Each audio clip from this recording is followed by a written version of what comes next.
Hi, and welcome to today's Annoyed Kitten, Drachenwald Files. Today we are not going to do a Zoom video. Today I am meeting people in real life. I am soon going to go in and meet Krake, Sir Krake, one of the knights in Nordmark. And, well, let's get out of this car. Let's go and meet him.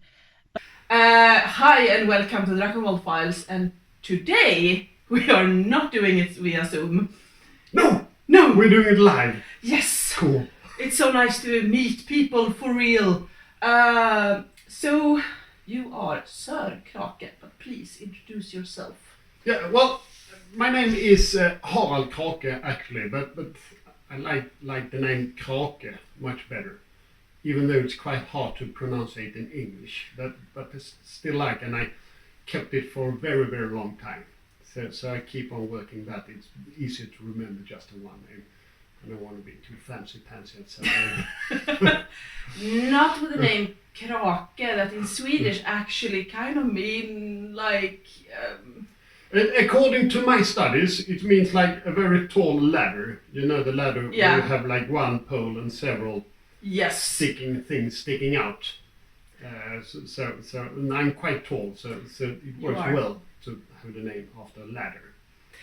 And you said long time. Yes, you have been playing for a long time. When did you start playing in the SCA? It depends a bit on how you calculate it. I think I started the first time in 86. Could have been 85, but I guess 1986 was probably my first year. And then I played quite regularly until 1990, when I took a small break. And then I had a break from the SA until 2015, when I restarted. A small break. Yeah, or a break. Yes, a break. Yeah. And you came back 2015, and then you got knighted. Last year in December. Yes. Yes. So 2019, before everything happened. Yes, before everything happened. Yeah. But not that much before. No, not all that much before. Before it happened in Europe, so to say. Yes. Before we knew about the plague coming around the world. So speaking, I usually ask the first really good SCA memory that people have. And for you, I guess I can ask you about two, since you had such a long break. It's very good that you ask, but I've seen your show before, so I try to think, and it's very hard to try to remember very clear memories from like 30 or 35 years ago. Back in the days, in the 80s, I was a lot younger, and a lot of memories from the SA are quite dizzying, quite dark, so to say. I might have some, but they're usually stories, and they involve maybe a teeny bit of alcohol and wine. And alcohol? Yeah. A lot of time I've done some really stupid stuff. So no, you would never. I admit it. So I don't think I have a first memory from the 80s. I have a few memories, and one memory I have was from a really good tournament, and I could be wrong here, but there are not many people who can correct me. but I think that the Baron was supposed to choose a champion, a fighting champion, and he divided it into three different fields, so to say. So it was once was heavy fighting tournament, and the second one was a sewing tournament. Directly after we fought the fighting tournament, we had to brodera. Embroider our names on a piece of cloth. Okay. After we fought it, so we sat down quite sweaty in the embroidery. And the last one was to write a poem or song or fairy tale to honor the Baron. And I won that tournament. I didn't win the fighting, but I won the other two, so I became the Baron champion. And that was quite amazing that we did all three things. I'm getting ideas for the future. And I don't know what year it is. I have no idea. But that was like a very good memory from the early days. From the 80s, yes. When Normark was just a barony. How did you find your way back after all those years? Oh, I got a letter. You know, one of those letters people have written your name on the envelope. Oh, yes. No plastic, no windows, but I got a letter to the Re-Beginners tournament from Viscount Cormac, who sent it out, which read approximately that everyone who's been inactive for more than 15 years could come to Visby and fight. And since all my children have grown up and I don't really have a hobby at the moment, I thought, well, I could be doing it. Then I looked on the great Facebook and I saw another friend of mine from back in the 80s who's written Will or Reason. And then I know he's probably gotten the same letter. Mm-hmm. So I called him up and say, have you got the letter? Yes, I have it. Shall we meet up in Visby? And say, yeah, let's meet up in Visby. And the rest is history, I should say. Yes, exactly. Because you just dove back into the society. Yeah, I thought I'd give it a chance because I got the letter maybe in April, May, and I didn't have very much equipment left. So I had to get myself a helmet, I had to get some armor, I had to do some practice, I had to sew some new garb. I have one piece of garb left from the 80s, but that's about it. Maybe two, 1.5. 1.5? Yeah. And I really enjoyed the arts and crafts. It was really fun to start sewing because now when I'm a bit older, I have a bit more knowledge, I have a bit more money, and I have a lot more time and experience. So it wasn't that hard, but it was mostly fun to make a helmet and make the armor. And the internet helps quite a lot when you can get information. Mm-hmm. You just go to YouTube and someone's done it before and just look what they're doing. Because that must be a huge difference between then and now. Yes. We have all this knowledge available now. Yeah. In the 80s, we had some person had like, I have a copied page from the Known World Handbook. Oh, yes. Caesar's done. Can you buy anything? No. So we just like put on the carpet armor and tape it on anyway. Yeah. And because you need tools, and you need money and experience. And around 18, I had neither, I should say. I mean, I started in the society around 2000, 2001. And even back then, it was like, the Known World Handbook, you got a copy of it. Okay. So, because the internet was happening then, but not to an extent as it is today. So, it is a difference. It's a huge difference. And then I could also look for people around who also play this game. And actually, I find one other member in Sala, where I live. Oh, nice. Which was Count Wilfric. Yes, right. And he's also one of those who took a break and came back. So I called him, and we're actually the same age also. So I called him up, could I practically go to this tournament, and he joined that day. And then we developed our relationship, so to say, or our friendship. Yes. Speaking about this break a little bit more, do you see some other ways that SCA changed from when you were playing and when you came back? It changed. It's not the same society at all.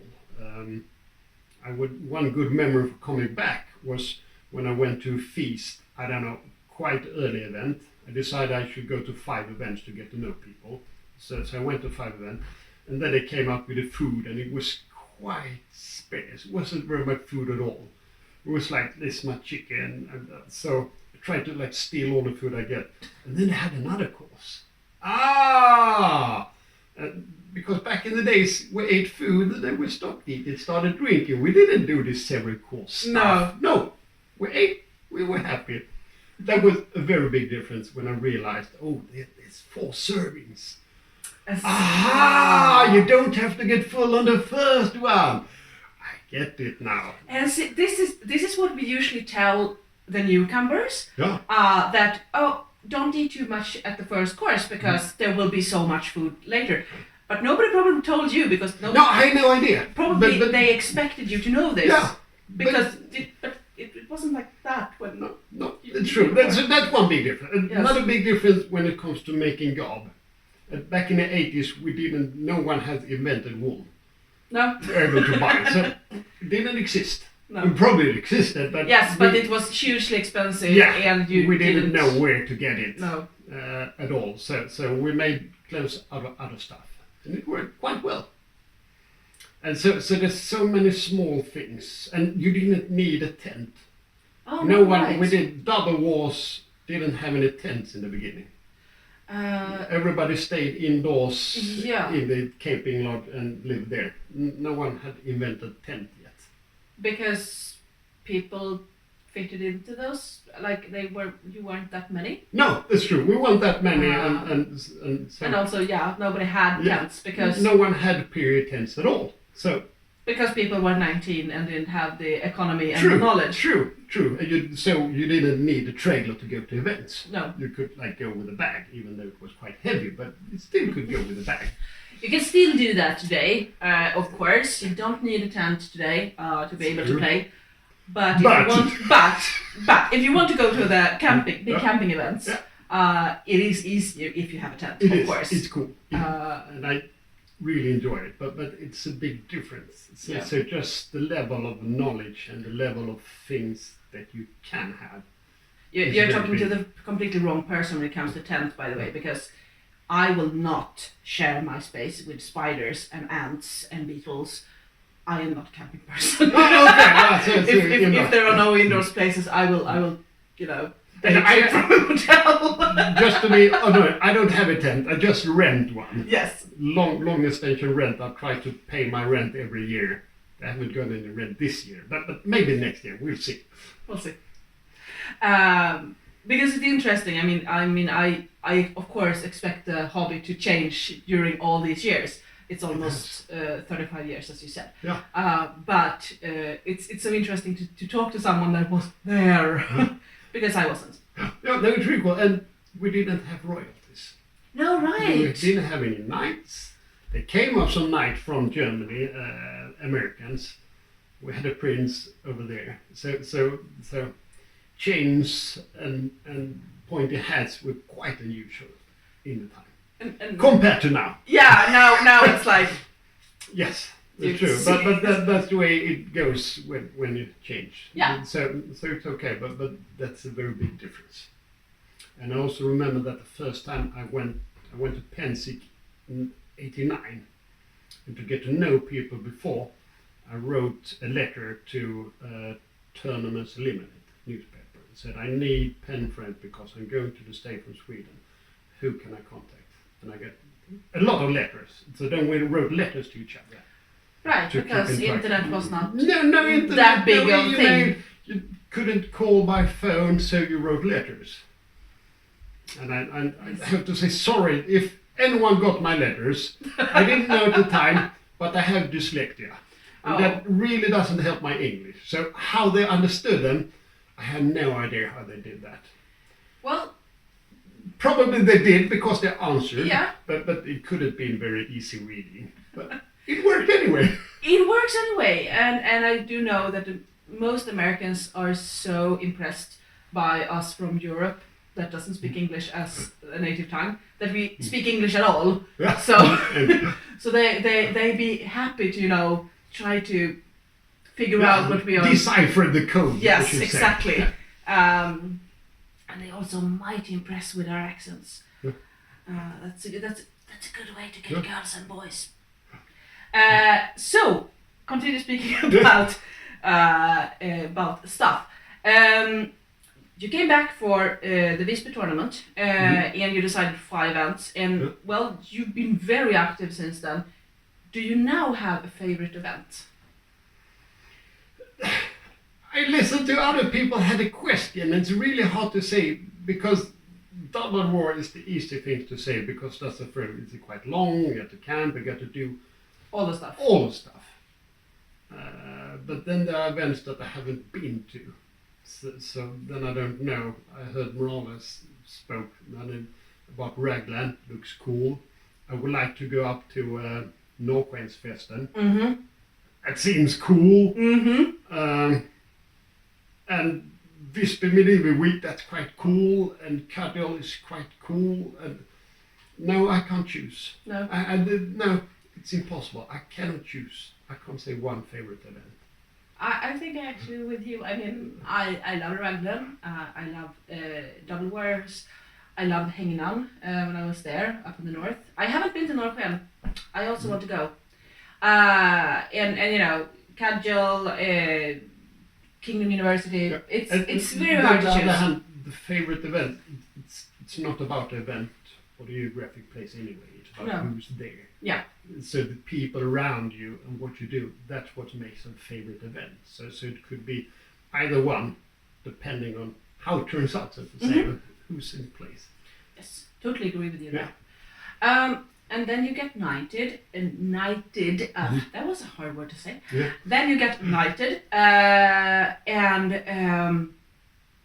I was speaking with Sir Harald yesterday, Yeah. and I asked him some rather hard questions, because we spoke a little bit about this before we started the interview, that it's hard to express yourself in English sometimes when it comes to these things. It is. But if I ask you, what is chivalry for you? Well, the word is chivalry, when I try to think about it, it's being attentive, to be aware of people around you and what happens around you, and be very ödmjuk, Humble. that even though I'm totally sure I'm right, might be that I'm not. Are you totally sure? No, I'm not, because we could totally disagree and you could be right, but then I have to be very attentive to hear that you said something. So that's a hard word to say. Humility I usually say, but that's the wrong word. Please don't be humility. Sorry, it's not the right. No, but humble, Humble and attentiveness is for me to be chivalrous. But see and hear other people, and they might be right. Yes. They might know better. Yes, true. Even though I'm good at some things, they might be better or know other things. Yes. Correct. You never know, unless you know a person really, really well. You can't know what their background So you have a lot of good things you can say, but then I thought about the question: how do I want to be as a knight? And I can't be any different for than what I am. That is a really good answer. I think I'm quite a decent chap most of the time, which usually that's what I was knighted for, being what I am. Because that's actually what I usually say when I visit people's vigils. Please remember that you got this honor because you are you. Yeah. So you don't need to change because you got a white belt or you got a laurel wreath or a falcon or a master of defense. You got this because you are you. Yeah. And I happen to know that you are a very good chap. So what has the eventing changed anything for you after you become a knight? Well, ask me how many events I've been to since I was knighted. Right. You got knighted just before everything's. I should say the last event before there were no more events. Yeah. About like that. Yeah, stupid me, but yes. That's okay. No, I was, it was quite in my head. In my head, you get knighted during the autumn, but no, actually not. You get knighted at. Just that the Visby has been quite good to me. Yeah. So to say, I had a lot of success in Visby, or maybe not success, but I had a lot of good memories from Visby. That's for true. Yeah. So no, you can't really answer that. No, I cannot. Nor can you answer the question if you think that people are treating you different because you suddenly have a white belt. I have no idea. I tried. Well, I've been around to fighter practices and tried, and I don't think so. I don't know if people treat me different, but I don't think so. And I try to be attentive to people around me when we're fighting. That's what I can do. So continue speaking about the pandemic. Yes. You said you've been around to fighter practices because you have been able to keep small practices up. Yeah, I keep practice here. During the summer, I went with two of my great friends, Wolfric and Magnus Almunda. With every second week, we went to Uppsala practice, and every second week we went to my backyard and had some practices. And then I've been to Gutvik at one time, and I went down to Hane, Erik Hane in Nässjö at one time. And we actually had one some cheap retreat, so I've been down to Baggeholm at one occasion. And I tried to go to Holmrike to get some fighter practice. Yeah, so despite the pandemic, you have been able to actually keep up the practice. I've been keeping up my practice as good as possible, so to say. I try not just standing with my pen in the backyard, but try to go around and meet the people that also are practicing at the moment. It's a bit harder, but it's doable. Yeah, not all the time, but some of the time. We had an idea. I think it was me and Nicholas that I spoke to, that after this pandemic, all the fighters will come out and be excellent at pole arms and spears because it's distance. Yeah, it could be, or they can hit the non-moving target. It's my pen. It's there, and I'm very good at hitting it. Usually doesn't move like you do. Well, I will see about that. We'll see about that. Yeah, everybody. It's hard to keep practicing when they know that you can't go to an event and fight people. So the hard thing is just keeping it up.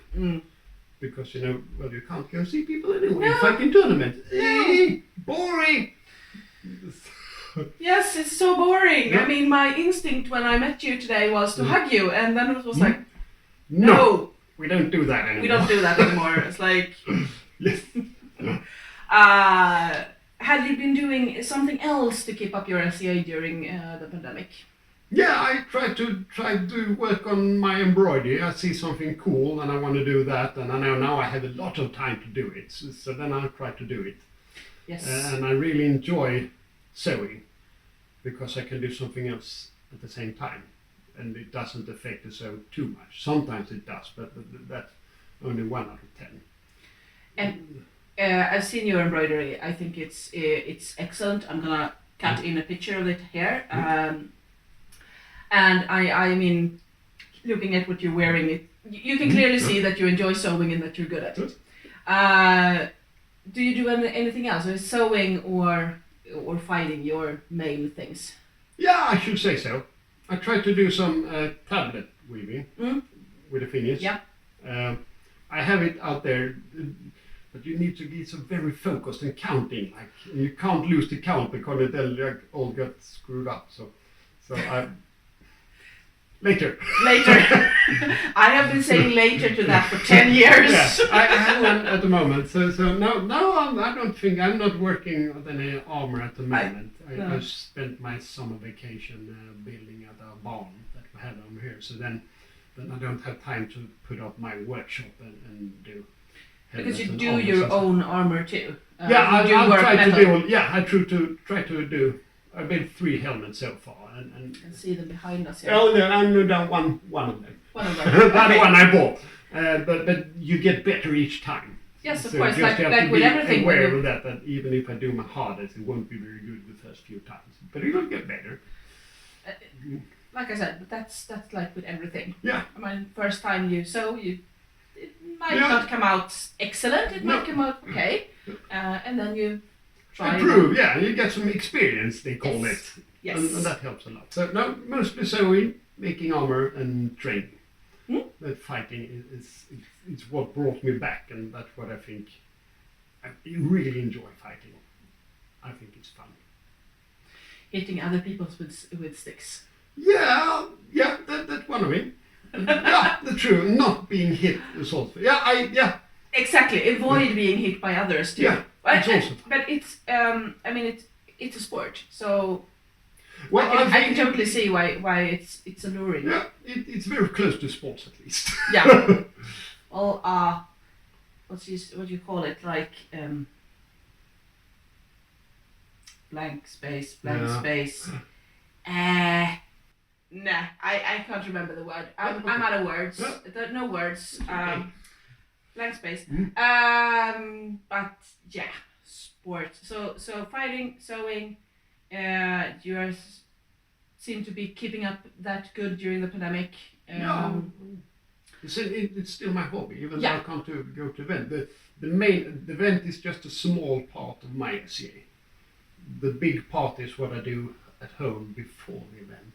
That's where I put in the hours, where I keep myself busy during the weekdays. That's like craftsmanship training. That's my hobby. Then the event is like the icing on the cake.